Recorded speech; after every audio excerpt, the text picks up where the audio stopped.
Okay, today we're going to be taking a look at different MIDI instruments and making them sound good. I have purchased the UVI workstation, and I apologize for the audio quality in this video. I'm using the internal mic. But what you can hear going on right now is just basically I want to go over this interface with you because it is kind of a tricky one to understand. So here we have 4 knobs. I'm just going to dive right in. Here we have 4 knobs, and if you look at the names on these knobs, they tend to coincide with different parts of here. So, and what I'm talking about is, for example, this knob, if I click on it, you're going to see some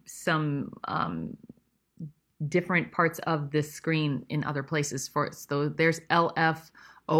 So this is LFO, and there's 1, and there's LFO2, and here's 2, and here's LFO3, and there's 3 and 4, and you get what I'm saying. So different parts of this over here coincide with this here. So just kind of keep that in mind as you're doing things, okay, as you're creating your sound. Now, this right here is the analog LP, and it can help kind of shape the sound of your sax. Now, I'm going to tell you this. If you buy the orchestral suite, you are not going to get saxophones because saxophones are not in orchestras. You have clarinets, you have flutes, you have oboes. You do not have saxes. So this is the sound of the current sax that you heard. So what you're hearing is maybe a little bit of vibrato going on. You're hearing a little bit of drive, and you're hearing some other stuff. Now, why am I putting drive on? Well, here it is without drive. And with drive.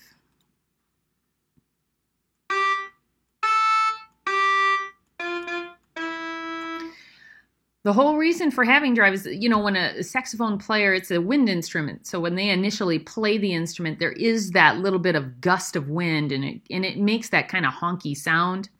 So you want to have more drive with this instrument than if you didn't. Now, how much drive is up to you, and here's where you would get it. The next thing would be vibrato. So let's listen to the vibrato going on.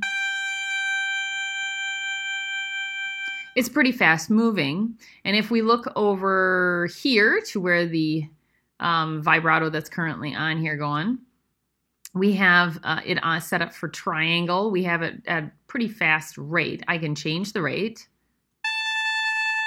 See how that's much faster. Take it down. I can change the depth.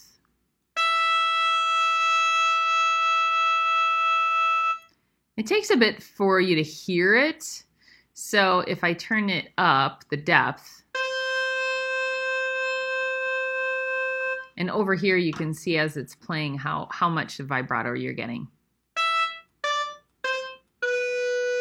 This is an alto sax, so you're probably gonna somewhere in there.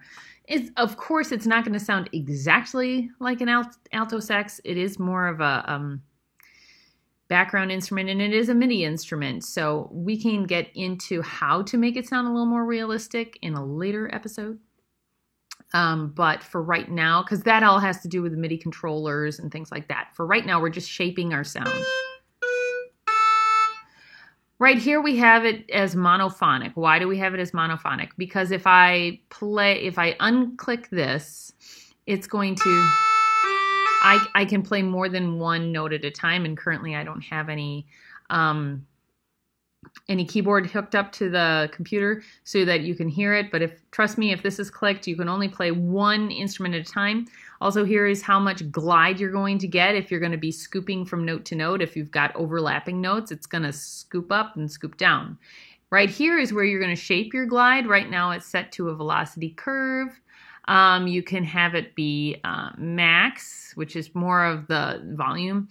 Here's a hard curve, normal, and then soft. So you can kind of see how that works. I have it set to normal. Then over here we have your analog and your depth for your analog. So this can also help really shape your sound. Set your See how much that changed the resonance going on?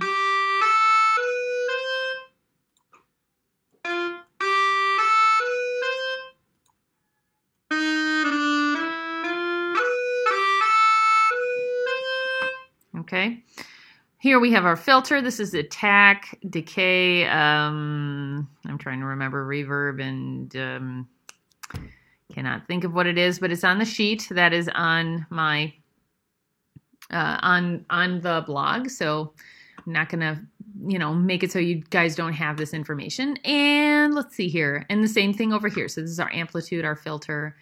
Like I said, over here is the different ways in which you can create your reverb and things. Transpose if you need to transpose, if you want to do some pitch bending, and then of course the controls for all of those things. Now, if you would like to add more to your sound, you can.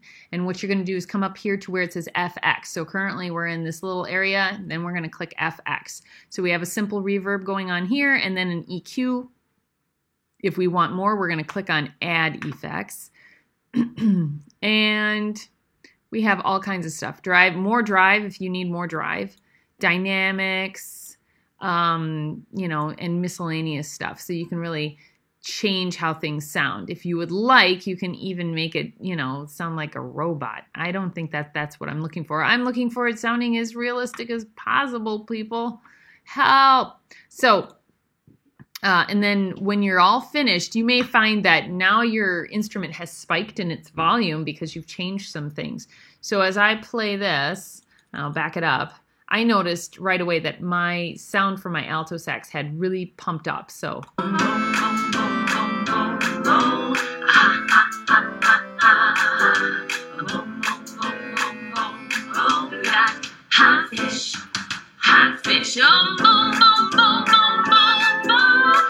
So if I back it up again, see if it changed the sound a bit.